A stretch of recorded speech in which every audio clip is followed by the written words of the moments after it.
promise you, whoever cares the most, I care at least as much as them. I know what I got, because I lost it all. I gotta tell you something, and I don't talk about it often. Have you ever worked all your life for something and have it not work out? That happened to me. It was tough. Think about it. I was gone for 12 years. It's not a little bit of time. It was hell. I watched other niggas that I knew become very famous. I watched the world go on without me. I mourned the loss of it, and after a while, I didn't care. Coming back was terrifying. I understand what I am. I really do, more than anybody. Like when they write about me in history, I'll be dead reading it like, yeah, I knew they'd say that. They say that a person can't dream of a face they've never seen.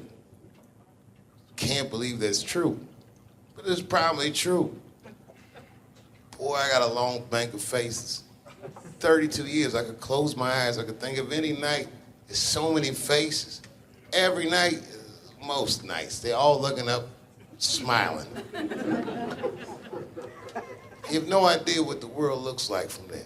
All different races, all different colors, all different kind of beliefs, just looking at me, smiling for 32 years, night after night.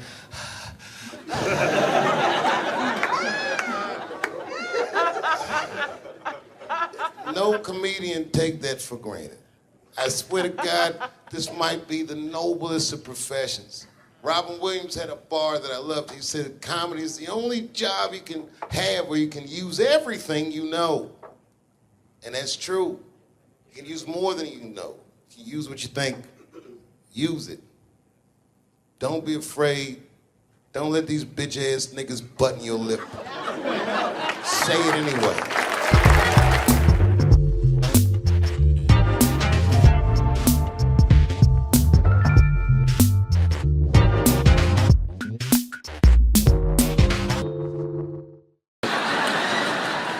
The other day, my wife called me creepy. You know, I frequent strip clubs. I don't want to, it's something I like to do.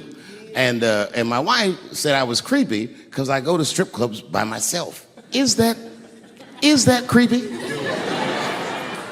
I think that's better than going with the fellas.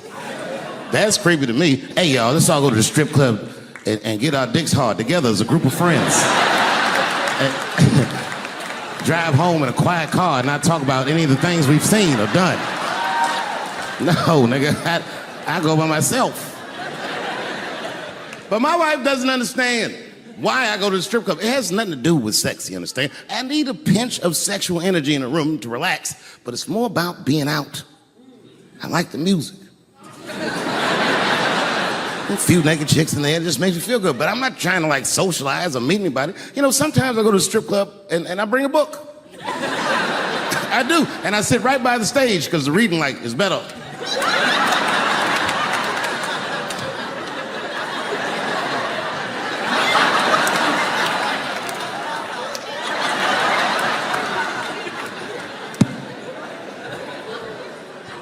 One time I went to a strip club, and this is weird. I don't know why. The stripper, for some reason, told me her real name. I know, so I left. She didn't understand. She was like, where are you going? I was like, good night, Deborah. You know what I said? That's all I said. First of all, I'll tell you right now what I said. And I will tell you that this was not a joke. It's a true story. And I just happened to tell it. All right, what happened was I went to a gallery party, all right? I don't know who in here has ever been rich before, but these are very nice parties. Wine and cheese and baller conversation. And there was a few eccentric types, one of which was a very wealthy man that happened to be wearing a dress. I don't know what you call him, man. This is a tranny or a drag queen, perhaps. Whatever it was definitely a man. And this man was definitely on drugs. I don't know what kind of drugs he's on, but I knew he had too much. He didn't look good. It's like this, he's like, he looked sick. And all his friends were standing around him, concerned, trying to revive him. I don't know whether it looked like some kind of gay CPR. There was fanning and shit.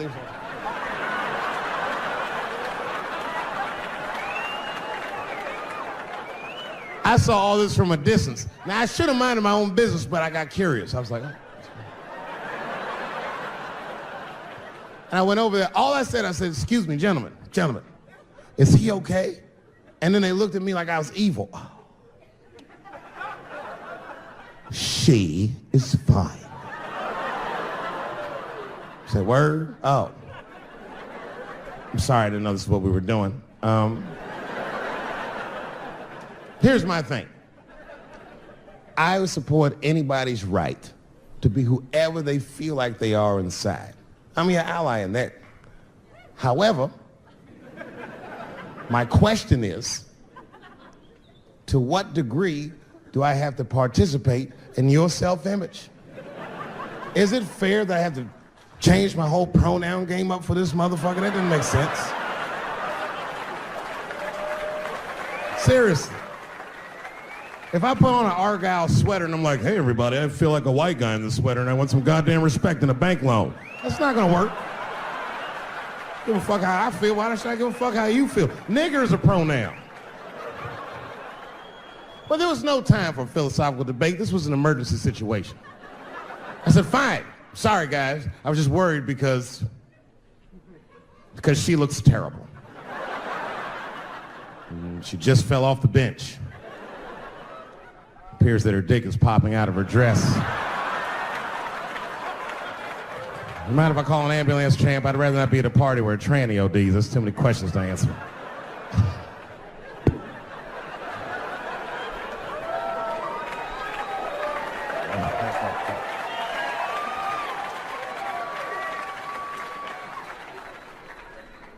Okay, I've been through this before. I had a friend from high school. Now, in high school, this guy was a thug, right? He was a fucking dope boy. He did it all. He's a wild dude. People used to be very scared of him. And then after high school, word on the street was he'd come out the closet. I personally didn't believe it. I bring him up because last year, he calls me out of the blue like, yo, what's up, man? I got your number from so-and-so, and I heard you're gonna be in New York doing a show. Could I get some tickets? I was like, fuck yeah, get some tickets, man. How you been? He said, well, we'll catch up at the show, man, but yo, I appreciate it. I'll see you soon. I said, all right, man, take care. And I was about to hang up, and I couldn't resist. I was just like, hey, nigga, I heard you was gay. What's going on with that?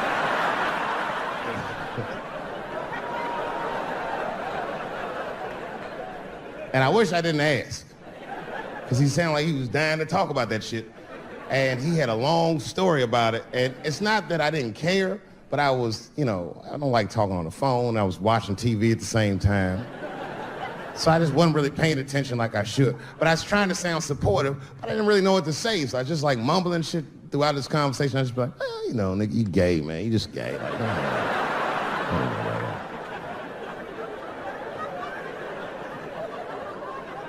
This went on for a while, and then finally I had to say something like definitive to get him off the phone.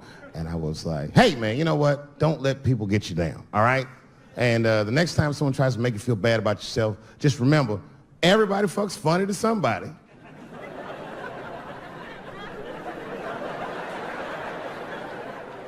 He didn't like that shit. He's like, what the fuck does that mean? I said, huh? He said, you saying I fuck funny, motherfucker? I said, no, that's not what I'm saying. I'm saying everybody's different. He said, you ain't say different, nigga. You say it funny. What's so fucking funny about the way I fuck? And I said, hey, man, I fuck feet. He said, what?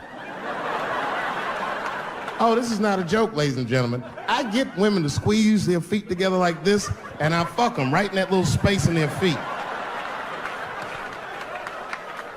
But you can't build a community behind that shit. There's no flag for us. That shit made him laugh. And the next day, after the show, I saw him backstage. He was like, yo, what's up, man? I'm like, oh, shit, what's going on? And he had his buddy with him. He goes, Dave, I want you to meet Manuel. Manuel's my fiance. We're in New York getting married because it's legal here. I said, well, congratulations, fellas. And Manuel was like, gracias. And he went to go get some drinks. And then my buddy looked at me, he was like, so Dave, what do you think? And I started mumbling again. You gay, nigga, you just gay. He said, yeah, I'm a little nervous about getting married, man. It's a big step. I said, yeah, it is. It's a big step. He said, well, you've been married for a while. you got any advice for us? No, I'm married to a woman. Sorry about that. And they corrected me. He said, no, you married the person that you love. So it's essentially the same. I said, you know, man, the problem with that statement is that it makes the assumption that I love her. But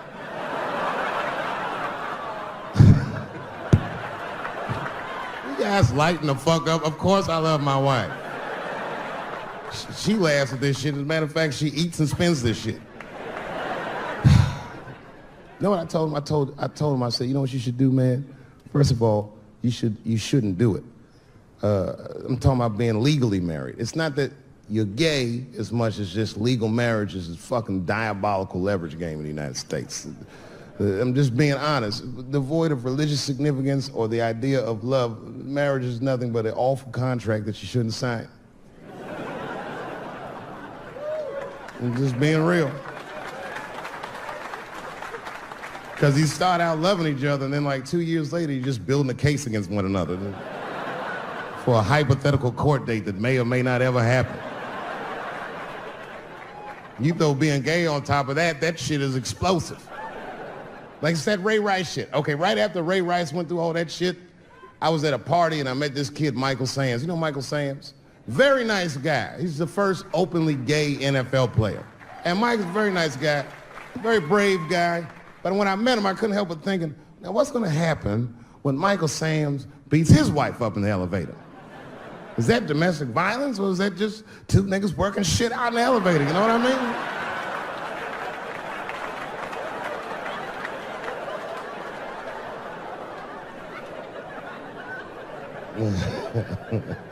Anyway, I give all married men the same advice, gay or straight. Get a dog. This dog will love you all the time, but she's not going to. It's real talk. I didn't even know about dogs, and my kids got the dog. They brought him home from the shelter, and I didn't even want him. They're like, can we keep him? I said, nope. I said, where did you even get this dog? They're like, we got him from the shelter. I was like, ugh. Probably something wrong with him. Can't keep him. And then my kids started crying and screaming like the dog had gambling debts. Please, Dad, if you don't let us keep him, they're gonna kill him. I was like, oh. All right, you can keep him. And this dog was a menace. I hated his guts. Then one night I'd smoked a bunch of weed and I was eating a sandwich and Baba came over. Baba's the dog. He came over and was staring at me. This will make you very uncomfortable if you're just looking at you usually.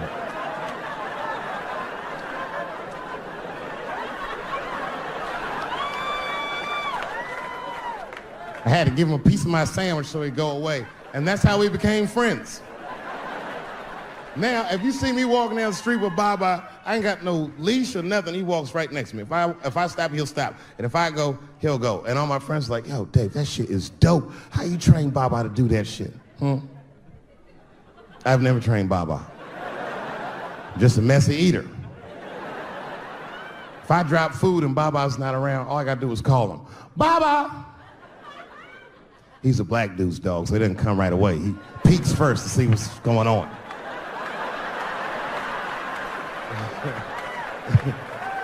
I gotta tap my foot so he can see the food. Over here, little buddy. And he's like, thanks, Dave. He'll come get it and run off. Thank you very much for being here. But before I start tonight, I just wanted to read a brief statement that I prepared. I denounce anti-Semitism in all its forms. And I stand with my friends in the Jewish community. And that, Kanye, is how you buy yourself some time.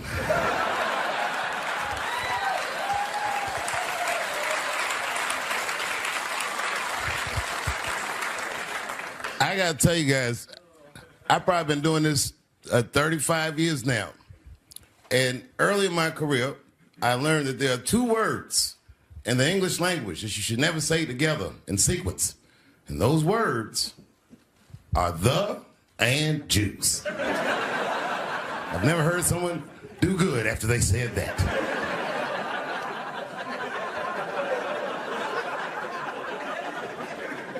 Kanye's gotten into some scrapes before. Normally when he's in trouble, I pull up immediately.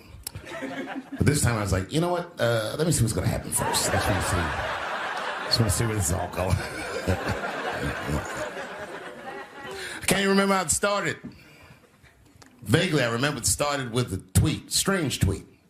It was like, I'm feeling a little sleepy. I'm gonna get me some rest, but when I wake up, I'm gonna go DEFCON 3 on the Jews. And then he just went to bed. I was up all night worried. What is he gonna do to the Jews?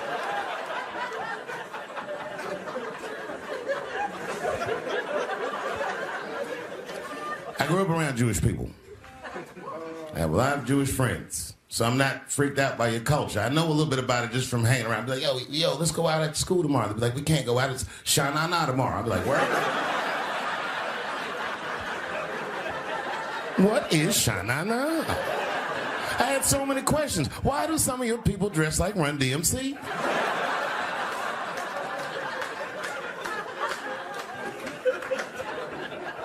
When Kanye woke up from that nap, he went right to work. A year ago, I'd seen him on a podcast called Drink Champs, a great show, and it was an amazing appearance. Noriega and them were there, the rappers that I love, and they all had their gold chains and stuff on. And Kanye said, only millionaires wear chains. They said, what? He said, I'm a billionaire. Billionaires don't wear their money on their body. I tucked my chain and I said, oh, snap. That's right. It was a good appearance. It was fun and funny. But when he woke up, he went on Drink Champs again. This time, he was on one. He was mad about something. He said, I can say anti-Semitic things, and Adidas can't drop me. Now what? Adidas dropped that nigga immediately.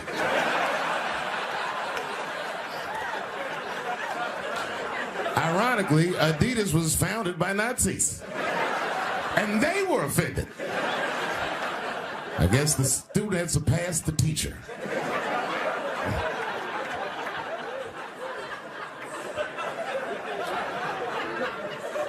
It's a big deal. He had broken the show business rules. There's just a rule. You know, the rules of perception. If they're black, then it's a gang. If they're Italian, it's a mob. But if they're Jewish, it's a coincidence, and you should never speak about it.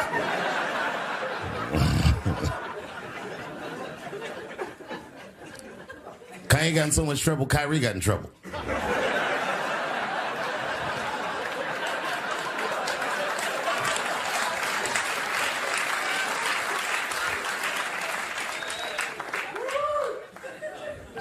Kyrie Irving posted a link to a movie that he had seen on Amazon. No caption on the post or nothing like that. But apparently this movie had some, I don't know, anti-Semitic tropes or something. And it was some weird title like From Hebrew to Negro or something. And the NBA told me he should apologize, and he was slow to apologize. And then the list of demands to get back in their good graces got longer and longer, and this is where, you know, I draw the line. I know the Jewish people have been through terrible things all over the world, but you can't blame that on black Americans. You just can't. You know what I mean? Thanks to the one person that said that. A fair punishment would be he should just post a link to Schindler's List and y'all write your own captions.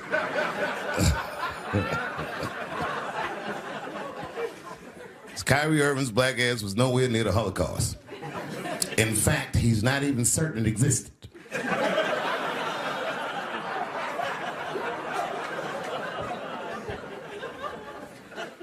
I saw one news pundit screaming about Kanye. She said, mental health is no excuse for that type of language.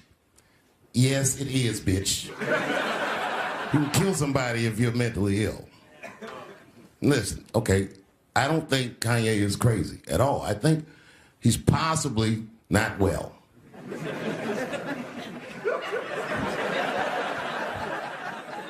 Well, I've been to Hollywood. I don't want y'all to get mad at me. I'm just telling you, I've been to Hollywood. This was just what I saw.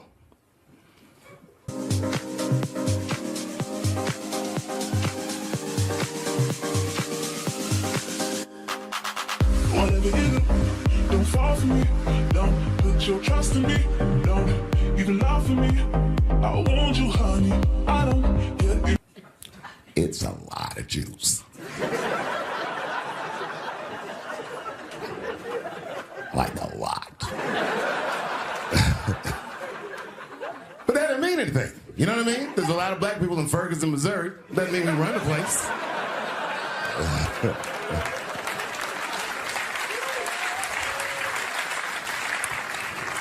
I could see if you had some kind of issue, you know what I mean? You might go out to Hollywood and your mind might start connecting some kind of lines, and you could maybe adopt the delusion that the Jews run show business. It's not a crazy thing to think, but it's a crazy thing to say out loud in a climate like this.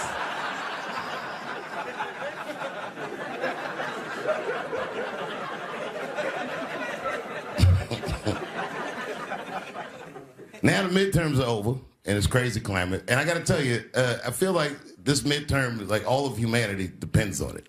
And it's an ominous sign. The most ominous sign of the midterms, I believe, would be Herschel Walker, who I don't want to speak badly of because he's black. But I have to admit, he's observably stupid.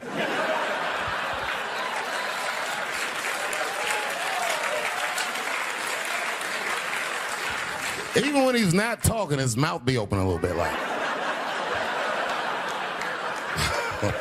He's the kind of guy that looks like he thinks before he makes a move on tic-tac-toe.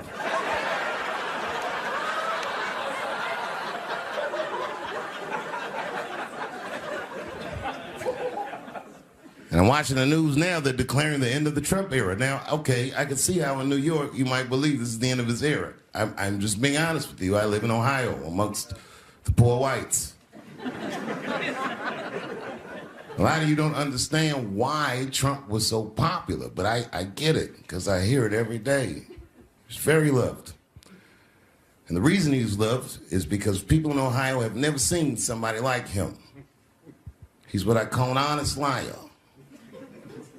Well, I'm not joking right now. He's an honest liar. That first debate, I'd never seen anything like it. I've never seen a white male billionaire screaming at the top of his lungs, "This whole system is rigged," he said. And across the stage was a white woman, Hillary Clinton and Barack Obama, sitting over there looking at him like, "No, it's not." I said, "Now, wait a minute, bro. It's what he said." And the moderator said, "Well, Mr. Trump, if in fact the system is rigged, as you suggest, what would be your evidence?" You remember what he said, bro?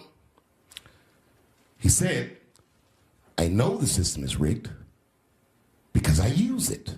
I said, "God damn."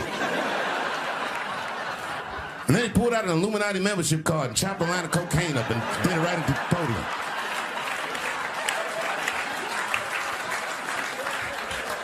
No one had ever heard someone say something that true. And then Hillary Clinton tried to punch him in the taxes. She said, "This man doesn't pay his taxes." He shot right back. "That makes me smart."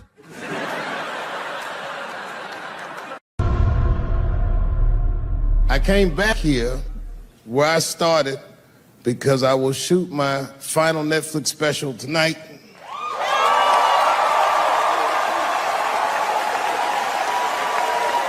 That's right.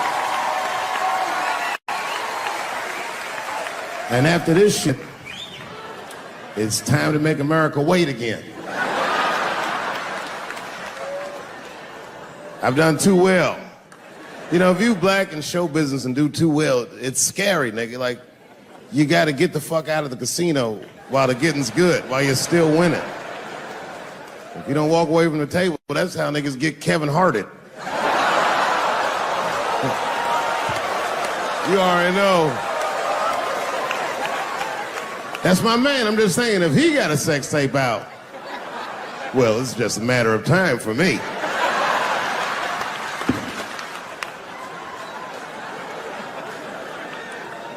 But you know why I be thinking sometimes times I want to stop doing comedy, and you know, I don't want to sound like a braggart saying this, but the real like reason I want to stop is because I'm too goddamn good at it. I'm not even exaggerating. It's not exciting. Every night before I come out on stage, I'll be backstage like, I'm sure this is gonna go well.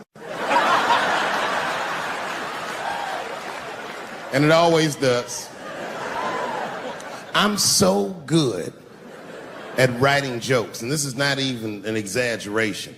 I actually write jokes backwards. I will write a punchline with no particular setup in mind. I'll just put it on a scrap of paper, and I'll throw that scrap of paper in my fishbowl. I have a fishbowl in my house filled with random punchlines. And every once in a while, I'll shake the bowl, and I'll dig in there and just pull one out and see if I can make that shit work. And I picked one for this special. It's not an easy punchline to pull off. Are you ready? Yeah. Here it goes. The punchline is, so I kicked her in the pussy.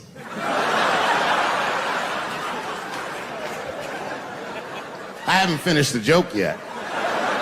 I just know whatever happens in the beginning of the joke, at the end of the joke, for some reason, I'm gonna kick somebody in the pussy. And it's going to be hilarious. And you know what's weird? I've always remember a time when I wasn't.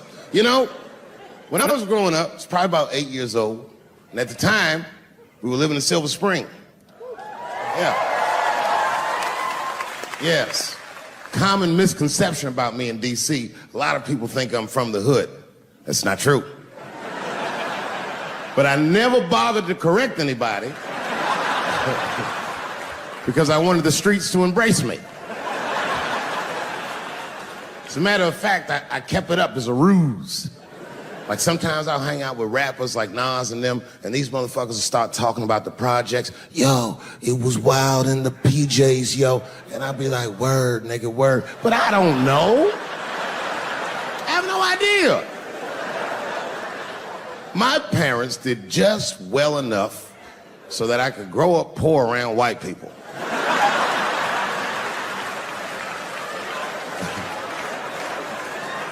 And to be honest, when Nas and them talk about the projects, nigga, I used to get jealous because it sounded fun. Everybody in the projects was poor, and that's fair. But if you were poor in Silver Spring, nigga, it felt like it was only happening to you. I know the pain of that first sleepover at a white friend's house. And you come back home on Sunday and just look at your parents like, y'all need to step your game up. Everything at Timmy's house works. Remember the first time you saw that? In a cold winter, and you'd be at a white friend's house and see the motherfuckers in their living room without their coats on?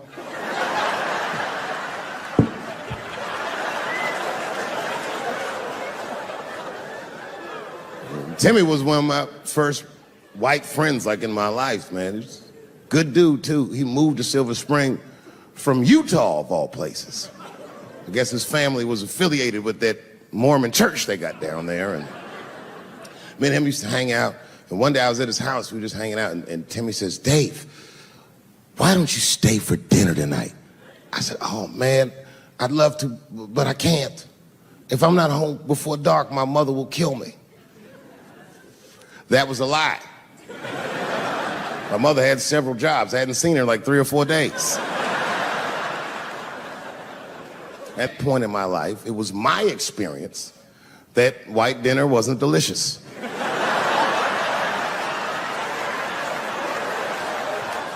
I'd rather go home and fry some bologna or some shit like that.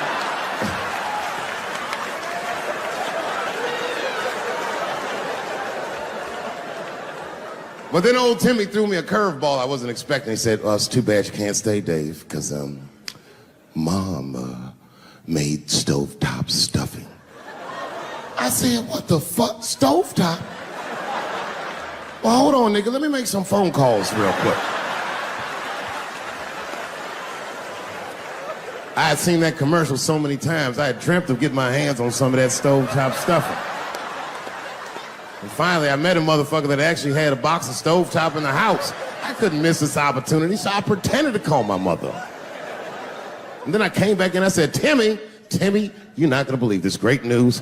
Mom said I can stay. And he said, fantastic. He said, why don't you come with me and we'll help set the table and then we can say the blessing. I had no interest in setting this motherfucker's table or saying these crazy ass Mormon prayers. I just wanted that goddamn stuffing. My hands first. My plan was simple. Wash my hands slowly, and by the time I'm done, the table will be set, the blessing will be said, and all that there will be left to do is eat. Went to the bathroom. I washed my hands very slowly. I must have been in there for about 10 minutes. And suddenly, one of his mothers came to the door.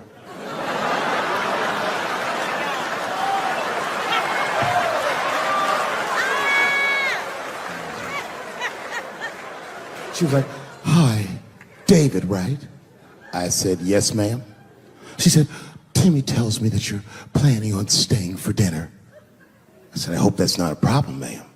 She says, no, it's no problem. In fact, we'd love to have you. It's just that we weren't expecting company. And I'm afraid there's not enough stovetop stuffing for everybody. So I kicked her in the pussy. Bam! Ladies and gentlemen, I told you I'm dope, nigga. I told you what I was gonna say and you still didn't see it coming. And that's why I make the big bucks.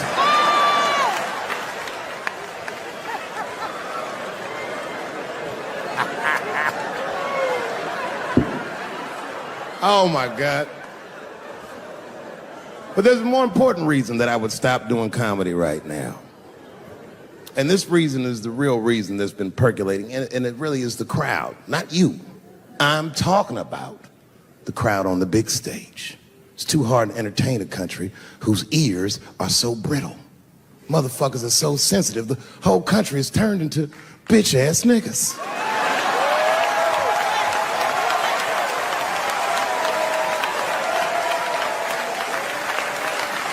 Everything you say upsets somebody. You know, I can remember when it all started. It was when I was doing Chappelle show. When I was doing Chappelle show,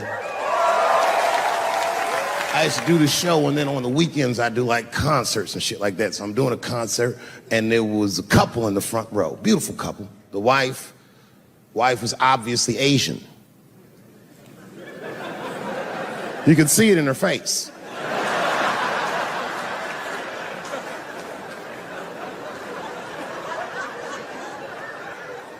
The husband, this motherfucker was mysterious, to say the least.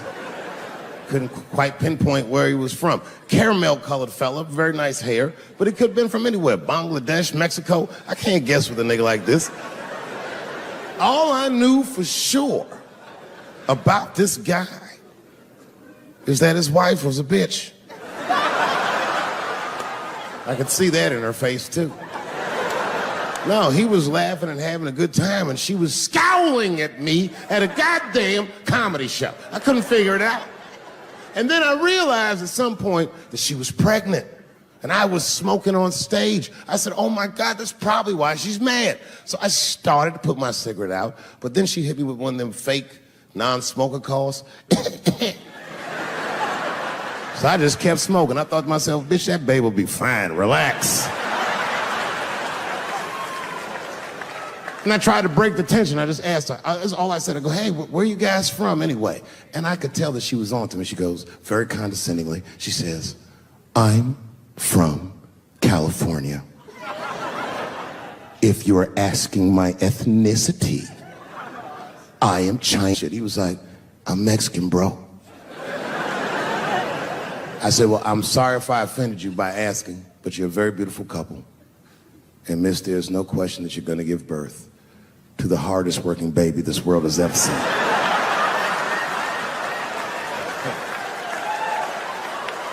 That's not a bad joke.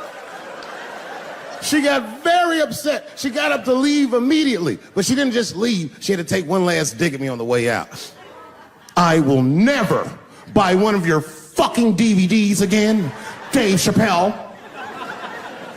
I said, ma'am, with all due respect, Chinese people don't buy DVDs.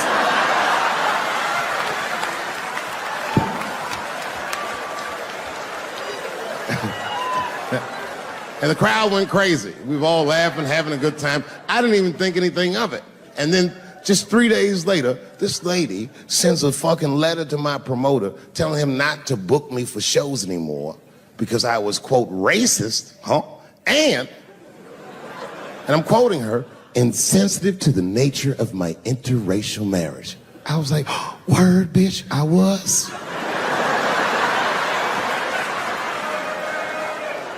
If she would know that I myself am in an interracial marriage. That's right. In fact, my wife is Asian too. Surprise, bitch, I'll see you on Thanksgiving.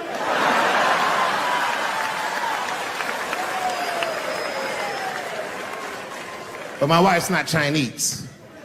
She's Filipino. That's right. And our kids are Puerto Rican somehow, so there you go. I don't give a fuck about interracial marriage. In fact, you know what? My mother is half white. A lot of people don't know that. Well, all right, you were a little too excited, but okay. A lot of people don't believe me when I say that, but it's true. You can't tell looking at me, but if I grew my hair out,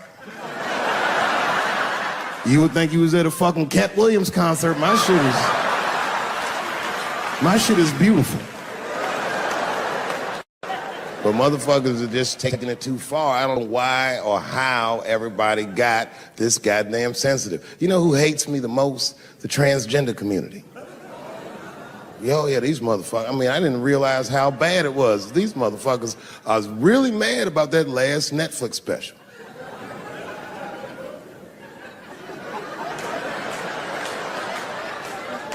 It's tough, man. I don't know what to do about it because I like them. I always have. Never had a problem with them. You know, just fucking around.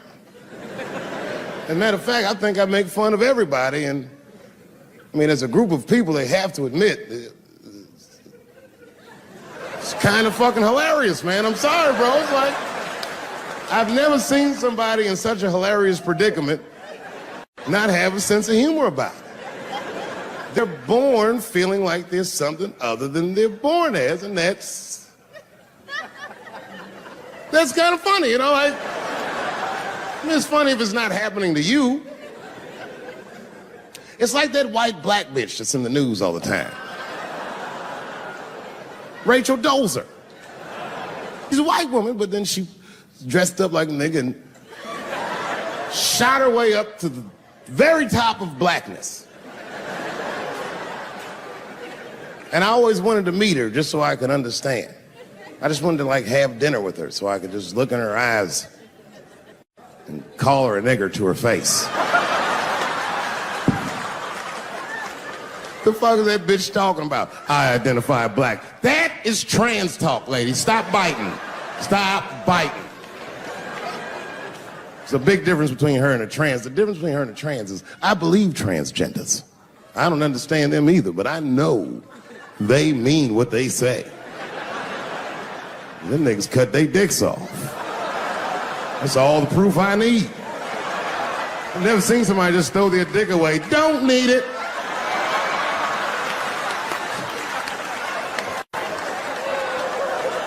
I don't understand, but I believe you and I support your decision, motherfucker.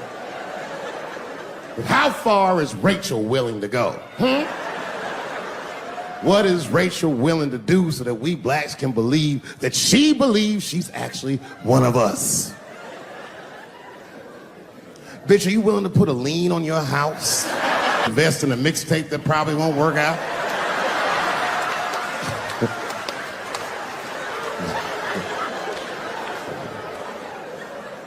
She didn't even change her name. Didn't even change her name. Her name is Rachel. I can't believe in that name. If you want my support, you're gonna have to change your name to the blackest shit I've ever heard. Bitch, you're gonna have to change your name to Draymond Green. I don't know a blacker name than that. That shit is black on paper. If you type Draymond Green into Airbnb, that shit will log off automatically.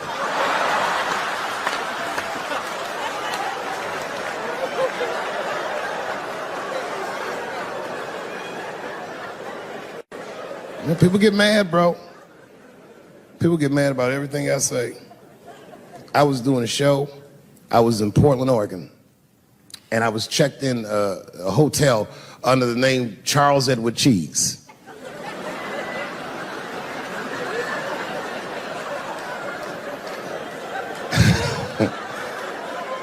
I came back, and there was a note. It was like a letter on my desk. It was addressed to Mr. Cheese. So obviously, I'm going to assume that whoever wrote this letter must be an intimate friend of mine. This is not some kind of name that a person would just guess. But then I open the letter, and it turns out I don't know this person at all. It's a fan letter. You know, I'm not even used to the idea that I have fans, but I'm grateful for it. And even though I'm grateful for fans, I don't read those letters. Be nice if I did, but realistically, it's like, what am I, Santa Claus, nigga? I don't have time for this. Like, got shit I want to do. I'm trying to chill.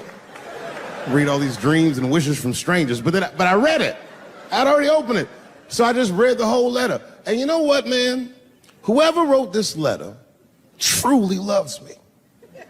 I mean, they were really fucking nice in the letter. And then they described to me what it was like to come to the show, how excited they were, how much fun they were having. And then they said that when I got to my jokes about transgenders, that they were, quote, devastated. Because it turns out that whoever wrote the letter was transgender.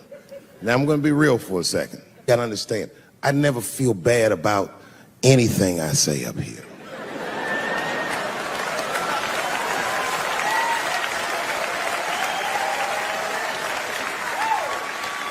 And I would never admit this to you if I hadn't locked your phones up. But it was the weirdest thing. Like, when I read this letter, the shit made me feel bad. I didn't feel bad about what I said, you understand? I felt bad that I made somebody else feel bad. To be honest, I don't even know what I said that upset that person. I have so many transgender jokes.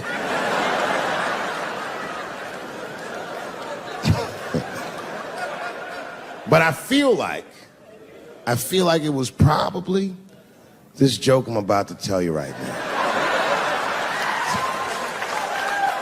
And it's not even that bad of a joke. It's a true joke. I mean, it's not true, but I had read in the paper that Caitlyn Jenner was contemplating posing nude in an upcoming issue of Sports Illustrated. And I know it's not politically correct to say these things, so I just figured, fuck it, I'll say it for everybody else. Yuck. Oh, sometimes I just want to read some stats. I don't know why you're going to cram some man pussy in the middle of the sports page like this. I just didn't think that was the place for it. But I wasn't saying anything like Caitlyn Jenner's a bad person. I'm not mad at her for doing it. Not even mad at Sports Illustrated. If I'm mad at somebody, I'm probably just mad at myself. You understand? Because deep down, I know that I am not strong enough to not look at those pictures.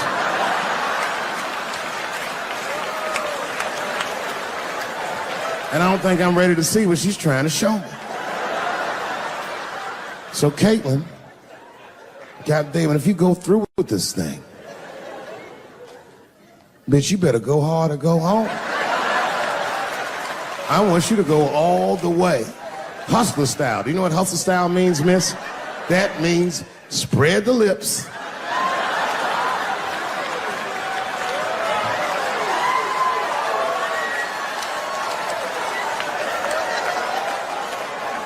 I hope she spreads her lips and there's an itty bitty dick inside. Ah!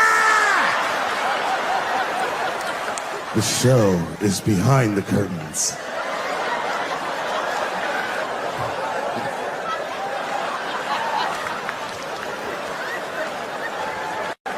what I said that upset that person. But I'm gonna tell you something.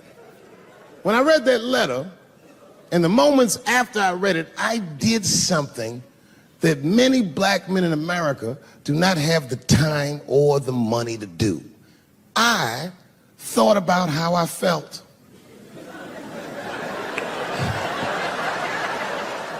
I asked myself a very basic question that I don't think I ever directly contemplated. I said, man, Dave, if you're writing all these jokes, do you have a problem with transgender people?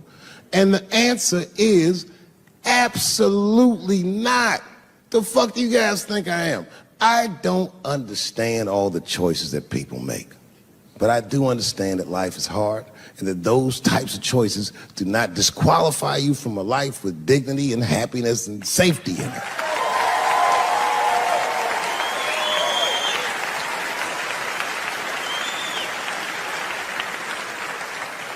But if I'm honest,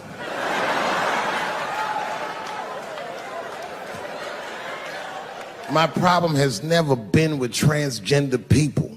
My problem is transgender people. I just feel like these things should not be discussed in front of the blacks. It's fucking insulting, all this talk about how these people feel inside. Since when has America given a fuck how any of us feel inside?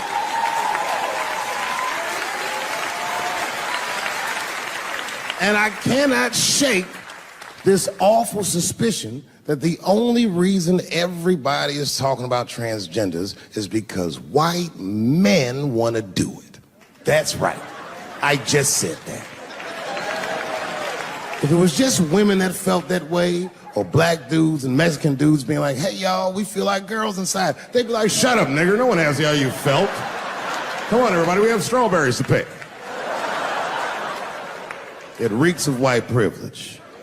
You never asked yourself why it was easier for Bruce Jenner to change his gender than it was for Cassius Clay to change his fucking name?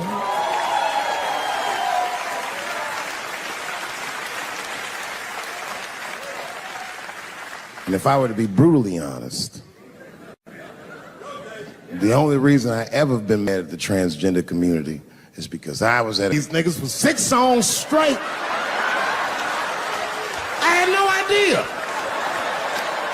And then the lights came up and I saw them knuckles. I said, oh no! And everybody was laughing at me. Hi, world star.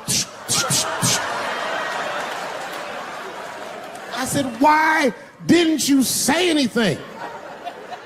And then I heard that sultry voice. I didn't say anything, Dave Chappelle, because I was having a wonderful time. And I wasn't sure how you'd feel about it. I said, you knew how I'd feel.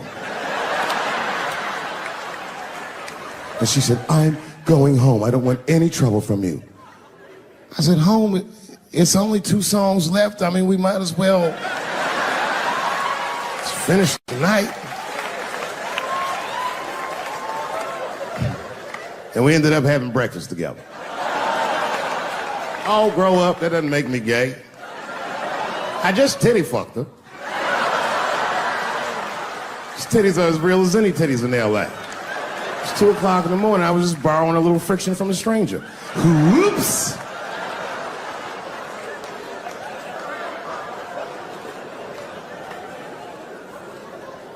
It's the madness of youth. It's the types of mistakes that a man makes when he's young. I wouldn't even know that it's necessarily a mistake. It was a wild night out. But I don't do it like that anymore. I'm old. I'm 44 now. Hey. It's the first time in my life I've ever started to physically feel my age. It's tough, man. You know how I know I'm getting old? This is embarrassing, but I was in my hotel room. I'm not gonna lie, I was jerking off, and I was really sweating it out.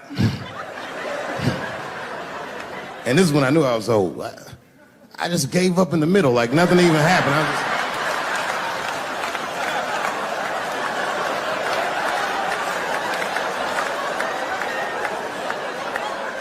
I don't like looking at my dick anymore.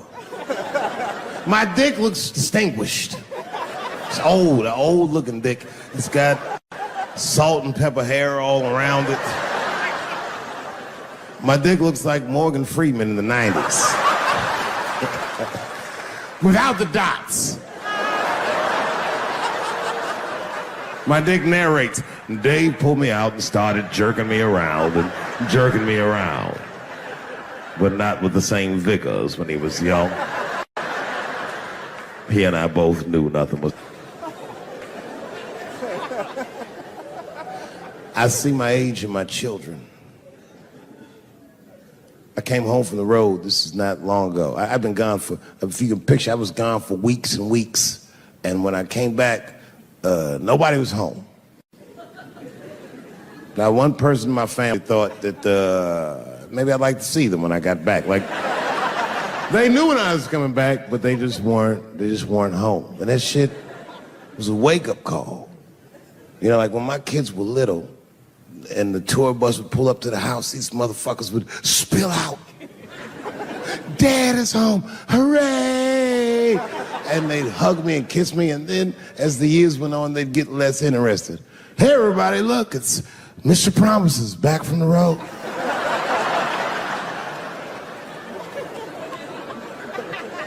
But an empty house, that's some cold shit. And I went into my oldest son's room. I was like, hello, hello. He was gone. And I'd never done this to him before, but for some reason I just did it. I just looked through his shit. Just to see who this motherfucker was becoming. And I found these notebooks and I started going through them. Written as his handwriting. I didn't even know this nigga wrote poems. And then I looked through his drawers and I opened up his middle drawer. And I found this rolling paper. And I looked down at them papers like, oh, that's where that poetry's coming from.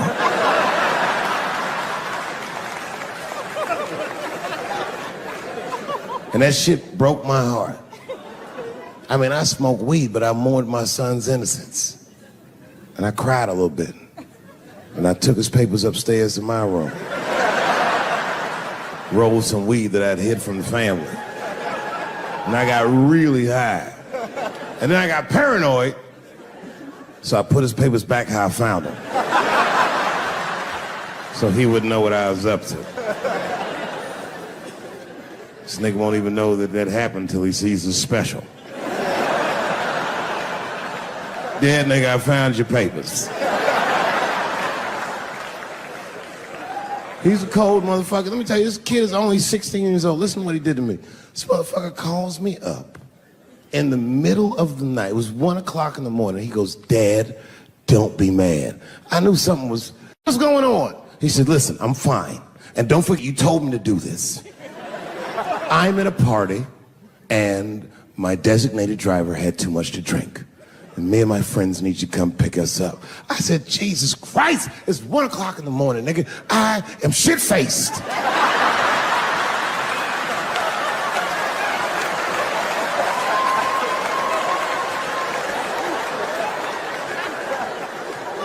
But I figured, fuck it, it's better me than some kid. I might as well roll the dice and go pick my nigga up. I said, all right, I'm coming to get you. Just give me the address and I'll be right there. And then he gave me the address and I was shocked. I said, son, you are not gonna believe this, but I'm at the same party, nigga.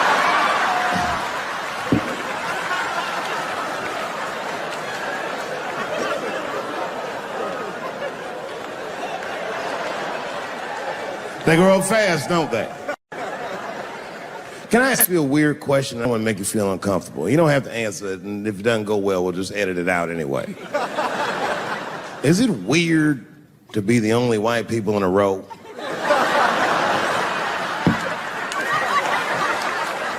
Is it weird? I mean, to be honest, does it feel strange? Are you worried at all?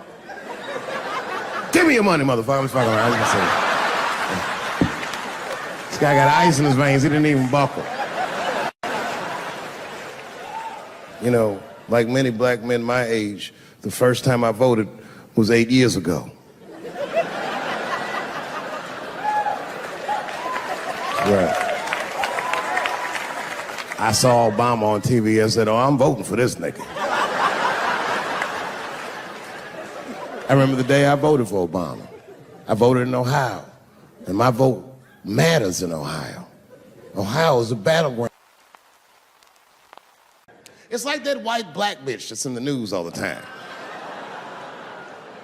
Rachel Dolezal. She always says that. She's a white woman, but then she dressed up like a nigga and shot her way up to the very top of blackness. But how far is Rachel willing to go? What is Rachel willing to do so that we blacks can believe that she believes she's actually one of us? Bitch, are you willing to put a lien on your house so that you can invest in a mixtape that probably won't work out?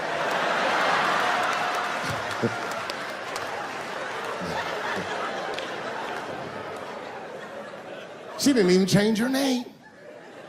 Didn't even change her name. Her name is Rachel. I can't believe in that name.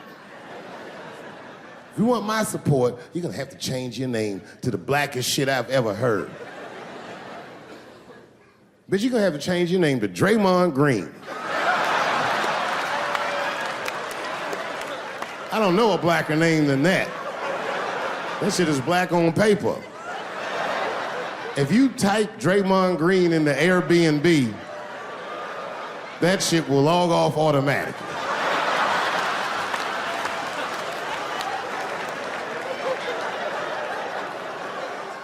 I don't deal with jails. Don't deal with jails, and I don't deal with police. My house got robbed in New York. I didn't even call the police. I wanted to, but I couldn't. My crib is too nice. It's not that it's too nice, but it's too nice for me. You know how the police are in New York. Soon as I open the door, they'll be like, oh, he's still here. Open and shut case, Johnson. Apparently, this black guy broke in and hung up pictures of his family everywhere. Never seen anything like it. Don't deal with them, man. I had to bail a friend of mine out of jail one time. You know, that was horrible. I was scared. I had to walk right into the belly of the beast. I tried to look as non-threatening as possible. Hi. I'm here to bail out my buddy. Oh, okay. Well, while you're here, you do fit a description. If you'll walk this way, we can process you. I'd always get us. It's fitting those damn descriptions. Now, I could be bitter and blame all the police, but no. I'll tell you who I blame. It's those sketch artists. They keep drawing the same brother over and over again. Who is this generic man we all look like? I want to know what they say when it's us. You know what I mean? They'd be in that room like, did you get a look? Did you see the guy that tried to rob you? Yes. Yes, I did. He's about 6 feet tall, I'd say. 6 feet tall? Yes. He had his hat on backwards, too. Good. That's good stuff. Hat was on backwards. Yes. He was black? Okay. Big lips, big nose, hanging out. Say no more, sir. I'll draw him from memory. You know, let me get my stencil. I think we can trace this guy and save some time. They get on the radio and calling all cars, calling all cars. Be on the lookout for a black male between 4'7" and 6'8". Between 120 and 380 pounds. He's wearing Nikes. Get this man! Criminals are insane.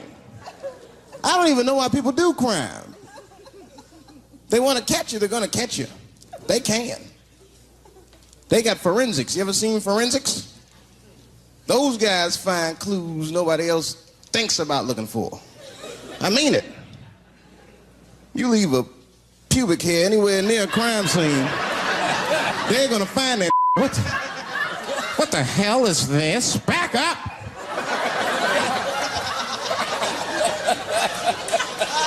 We got a match.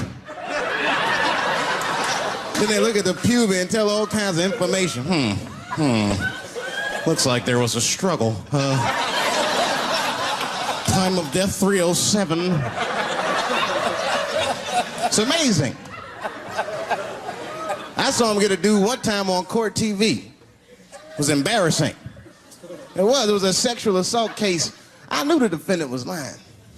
I could feel it. He defended himself too hard. He did. His answers had nothing to do with the questions. They're completely irrelevant. They asked him easy questions. Were you anywhere near the crime scene on the night of the incident? Mother, I told you I worked at Burger King. He was like,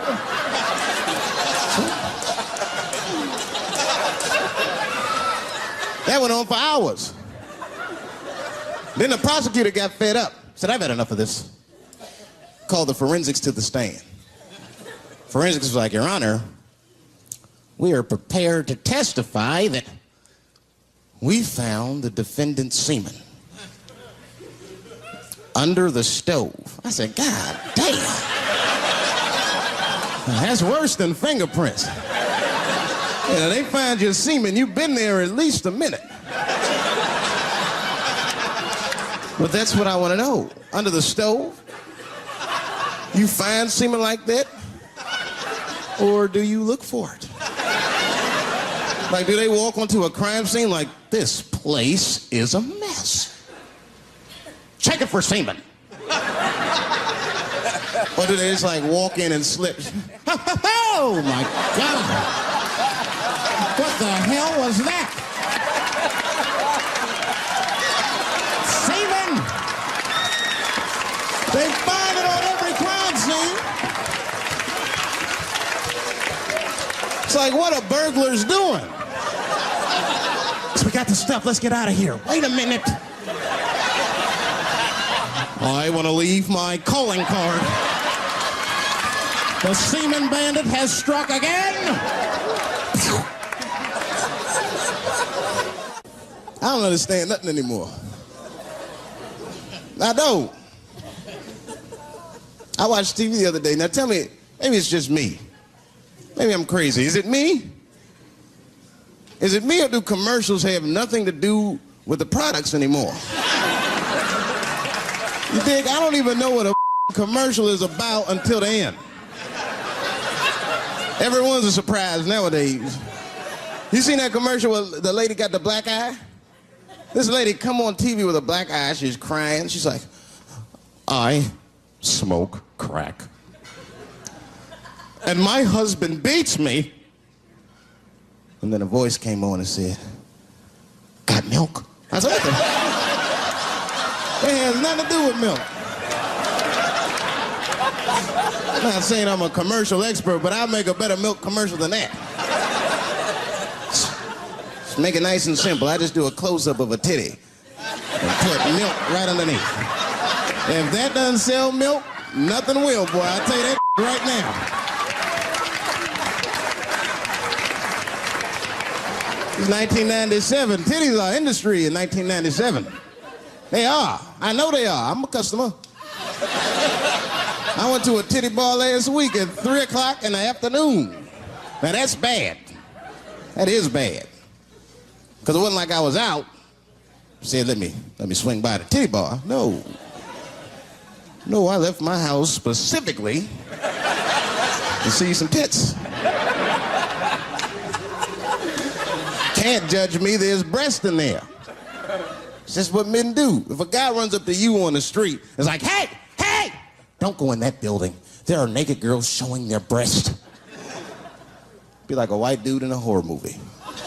I better investigate.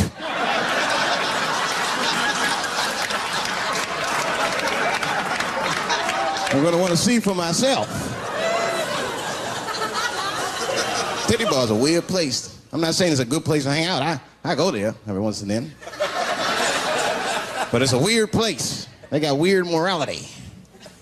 One time I walked into titty bars, all these guys coming in, right? Out of all these dudes, the bouncer picked me out the crowd, started yelling at me. Hey, buddy, sir, you want to take your hat off? Huh? It's disrespectful to the ladies. Yeah, I can shove a 20 up her but I better not have a hat on when I do it. Oh, sorry about that, buddy. Here you go, Bubbles. Forgive me for the hat thing.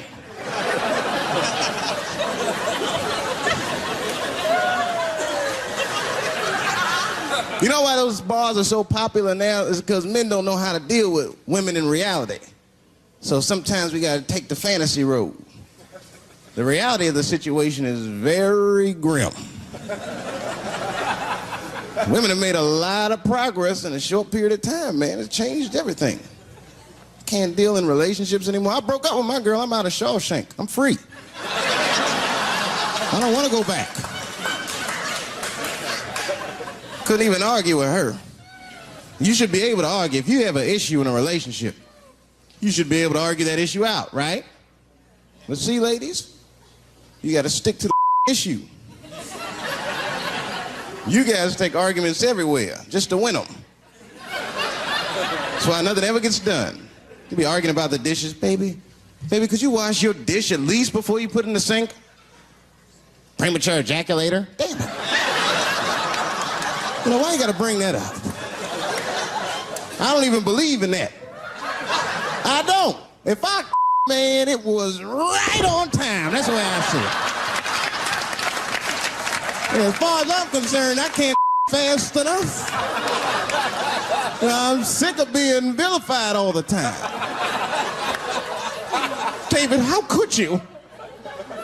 How could you? I was. What were you trying to do, huh? Well, I beat you. You gotta work on your time, baby. I'm down to a minute 20. Get mad at me because I have different goals and sex. I'm a speed. Just trying to hit my best time. It's like the Olympics. And now for the dismount.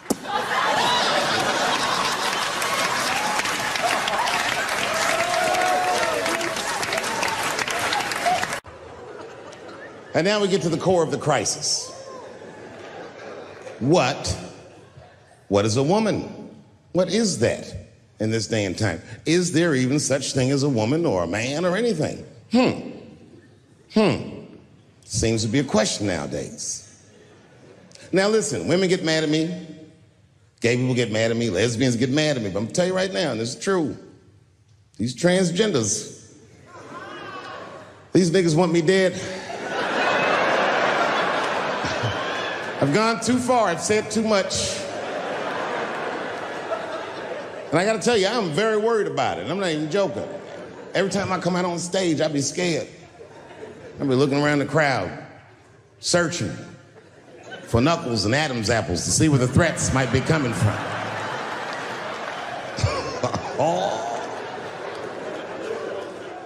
A nigga came up to me on the street the other day. He said, "Careful, Dave, they after you." I said, "What? One they or many theys?"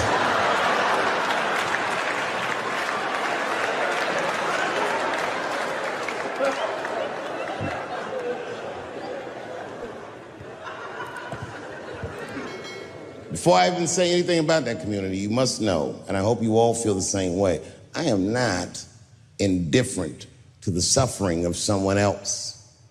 There's laws, the mean laws in our country. North Carolina passed a law once that said a person in North Carolina must use the restroom that corresponds with the gender they were assigned on their birth certificate.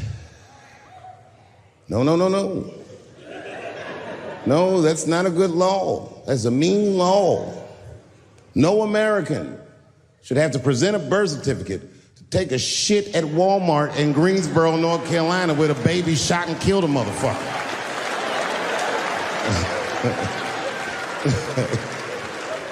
You have to ask yourself, if you're thinking about it, who are these laws designed to protect?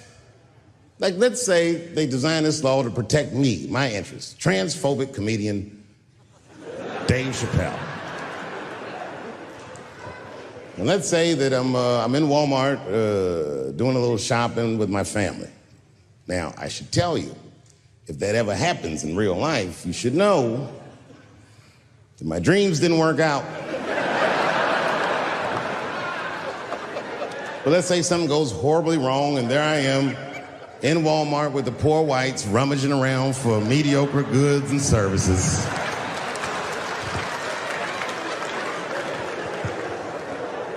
And then I gotta go to the restroom. So I excuse myself from my family. I go to the men's room. Now I'm standing at the urinal taking a leak. And this is what this law is gonna do. And suddenly, a woman walks into the men's room. I'm gonna be like, that's strange. And then she stands shoulder to shoulder with me at the urinal. I'm gonna be like, bitch, what's going on with you? And then she hikes her skirt up and pulls a real live meaty dick out. And what do you think I'm gonna say? Thank God she's in here with me. At least now I know my family's safe.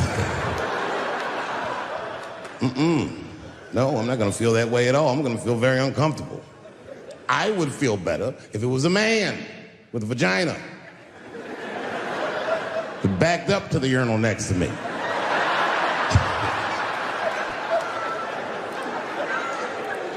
I wouldn't even think about that. I'd just be like, that's funny.